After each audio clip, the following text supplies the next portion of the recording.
గా ఈ ప్రాజెక్టుకు సంబంధించి 87,000 కోట్ల రూపాయలు అదాని పెట్టుబడి పెడతా ఉంది గూగుల్ను తీసుకొచ్చేదానికి. This project is being developed by Adani.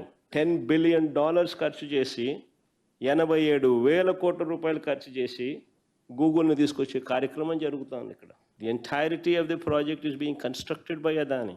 It is going to be the world's largest data centre. కట్టిన తర్వాత గూగుల్ క్లయింట్గా వాటిని వాడుకుంటుంది. $10 బిలియన్ తీసుకొచ్చి ఇక్కడ పెట్టి ఇంత కష్టపడి సింగపూర్ గవర్నమెంట్ నుంచి కేబుల్ తిప్పించి కేంద్ర ప్రభుత్వము, సింగపూర్ గవర్నమెంటు, వైఎస్ఆర్సీపీ గత ప్రభుత్వము 87,000 కోట్ల పెట్టుబడి ఇన్ని పెట్టిన తర్వాత గూగుల్ వస్తుంది. క్రెడిట్ అనేది ఎవరికి ఇవ్వాలా? వైసీపీ ప్రభుత్వంలోనే ఇది 300 మెగావాట్లకు సంబంధించి అప్పుడే బీజం పడింది. అప్పుడే గూగుల్కు అదానికి ఉన్న రిలేషన్షిప్ అప్పటి నుంచే ఉన్నది. అప్పుడే జగన్ ప్రభుత్వం, వైసీపీ ప్రభుత్వం సింగపూర్ గవర్నమెంట్కి లేఖ రాసింది.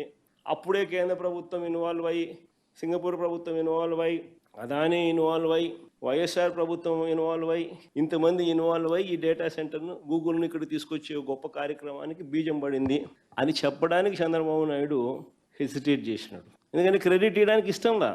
సింగపూర్ విశాఖపట్నం 3,900 కిలోమీటర్లు. ఈ 3,900 కిలోమీటర్ల మేర వైజాగ్కు కేబుల్ వేయాలా. అదాని డేటా సెంటర్ ఏర్పాట్లో భాగంగా ఈ కేబుల్ తీసుకొని రావాలి. ఇందులో కేంద్ర ప్రభుత్వం, అప్పట్లో వైఎస్ఆర్సీపీ ప్రభుత్వం, సింగపూర్ ప్రభుత్వం వీళ్ళందరూ ఇన్వాల్వ్ అయి ఉంటేనే, గూగుల్ వీళ్ళందరూ ఇన్వాల్వ్ అయి ఉంటేనే ఈరోజు ఇది జరుగుతూ ఉంది. చాలా ఇంపార్టెంట్ విషయం ఇది. ఇప్పుడు అంతా అయిపోయిన తర్వాత ఈయన సుందర ముఖార విందాన్ని చూసి గూగుల్ వచ్చేసినట్టుగా ఆయన బిల్డప్ ఇచ్చేసేయడము,